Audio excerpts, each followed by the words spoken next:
Assalamualaikum warahmatullahi wabarakatuh. Pada video kali ini saya akan mengupdate informasi terbaru dari situs GTK HNK 35 or ID situsnya GTK HNK 35 Plus. Di mana pada video sebelumnya saya sudah memaparkan tata cara tutorial untuk melapor verbal ijazah yang kita lakukan di info GTK untuk dilaporkan ke situs GTK HNK. Untuk video kali ini saya akan menyampaikan bahwa lapor verbal ijazah sudah dibuka kembali bagi mereka yang sudah pernah melakukan pelaporan sebelumnya, dapat melakukan update lapor verbal pada link yang di bagian atas. Sedangkan bagi rekan-rekan guru yang belum sama sekali pernah melakukan pelaporan sehingga belum ada ID-nya, belum pernah mengisi Google Form-nya, maka dapat mengakses di bagian bawah ada baru lapor verbal ijazah. Oleh karena itu, saya sarankan untuk melakukan proses ini dapat juga melihat terlebih dahulu video saya yang pertama tentang cara melakukan pendaftaran, yaitu video yang ini ya. Kemudian nanti untuk kelanjutannya bisa melihat lanjutan video yang kedua yang saya sudah posting di channel ini beberapa waktu yang lalu. Proses pelaporan baik yang baru maupun yang update data hanya sampai tanggal 21 Januari 2021 pukul 23:59. Nanti link untuk yang baru dan link untuk update akan saya pasang di kolom deskripsi.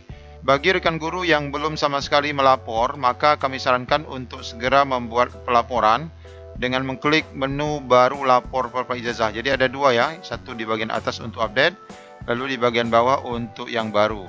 Saya coba masuk ke sini ya. Nah, di sini akan masuk ke tampilan untuk anggota yang baru lapor verbal, maka dapat mengklik lapor verbal ini. Klik di sini.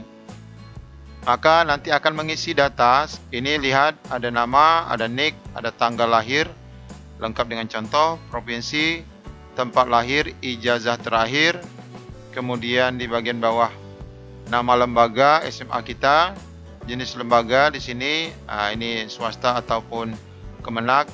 Ini ada baru ya, untuk data yang Kemenak juga boleh mengisi sekarang. Kemudian pilih provinsi lembaga, kemudian kabupatennya, jenis PTK-nya, Kemendikbud ataupun yayasan atau yang Kemenak.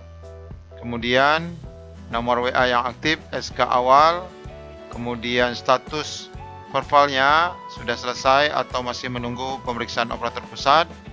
Kemudian status keanggotaan GTK di sini aktif atau pending menunggu cek pengurus wilayah, ini boleh dipilih nanti. Maka kita sarankan untuk rekan-rekan dapat senantiasa berkoordinasi dengan GTK HNK di wilayah masing-masing. Kemudian email aktif, kemudian password baru. Ini passwordnya ini untuk login ya, untuk login di GTK HNK. Bukan password email yang digunakan untuk login ke email, bukan. Ini digunakan untuk password login ke GTK HNK-nya nanti. Kemudian ini webinar, apakah pernah mengikuti atau belum, boleh dipilih. Kemudian di bagian pertemuan silakan pilih di sini aktif atau tidak, belum aktif, golongan usia di bawah 35 atau di atas 35. Jadi ini ternyata dengan yang versi baru ini bisa juga diikutsertakan GTK yang di bawah 35 tahun. Kemudian layak KTA di sini ada pilihan. Kalau yang baru mendaftar tentu belum dapat ya. Kemudian jika sudah langsung disimpan, maka nanti baru akan menunggu proses selanjutnya mendapatkan ID seperti video yang sudah saya posting. Selanjutnya bagi yang sudah melakukan verbal, maka saya akan mendemokan sekarang tentang update ya, tentang update data bagi GTK yang pernah melaporkan verbal di situs GTK HNK. Kita klik menu update. Maka di sini akan diarahkan ke link untuk update data. Kita klik di sini. Maka di sini diminta untuk login ya. Nah, diminta untuk login ini adalah kita masukkan email kita dan password di saat mendaftar.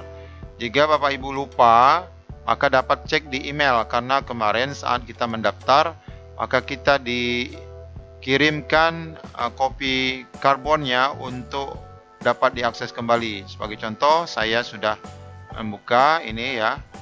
Ada email yang masuk ya ini ya, Google Formulir, yuk lapor verbal ijazah pada tanggal 12 26 bulan 12 tahun 2020. Nah, di sini akan dikirim kepada kita kopi karbon pengisian, dan disinilah ada password yang kita daftarkan untuk login. Baik, jika masih ragu dengan email yang mana digunakan, bisa melihat di bagian lupa username ya, atau lupa password di sini.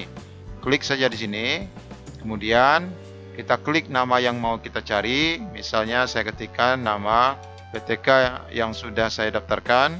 Ini kita search, maka dampak di sini ya, datanya ini, email yang digunakan ini. Namun karena password bersifat rahasia, tentu tidak dapat dilihat di sini ya. Kemudian kalau kita buka akses di sini, lihat catatan, maka akan nampak data kita kemarin ya. Baik, jika memang misalnya sudah memahami passwordnya, maka kita bisa langsung login. Kita akan login di sini. Saya akan masuk di sini ya. Saya sudah masukkan password. Saya akan masuk ke panel. Maka tampilannya akan sama, namun bedanya adalah di sini akan ada pena biru untuk melakukan edit ya. Saya akan melakukan edit di sini. Nama, nicknya minta diisi kembali karena ini kebetulan kosong. Kemudian kita lanjutkan untuk tanggal lahir sudah pernah diisi. Kemudian provinsi lahir, ini perlu ditambah ya. Kemudian tempat lahirnya kita pilih kabupatennya juga. Ijazah terakhir, lembaga sudah terisi. Jenis lembaga perlu kita tambahkan, SMA negeri, swasta atau seperti apa, Kemendikbud atau Kemenak. Kemudian di bawah lagi provinsi lembaga sudah diisi. Kabupaten lembaga perlu ditambahkan. Jenis PTK diperbaharui kembali. Kemudian tanggal SK awal lembaga induk. Ya, ini contohnya nih, SK awal ya. Selanjutnya WA yang sudah kita daftarkan. Kemudian pilih status perpal di GTK. Sampai saat ini jika masih dalam menunggu proses pemeriksaan, kita isi saja. Kemudian yang lain dianggap sudah, kita boleh simpan. Oke, jika sudah, kita balik ke daftar. Berarti kita sudah isi, sini sudah lengkap ya, kotanya sudah ada. Kemudian status perpalnya memang masih dalam pemeriksaan pusat. Baik, jika sudah, kita boleh keluar dengan mengklik icon loginnya, kita log on. Baik rekan-rekan guru, demikian update terbaru tentang pelaporan perpal ijazah GTK-NK yang pernah diperpal di Info GTK untuk dilaporkan ke GTK-NK sebagai bentuk dukungan dan keterlibatan kita dalam keanggotaan. Demikian, terima kasih. Assalamualaikum warahmatullahi wabarakatuh.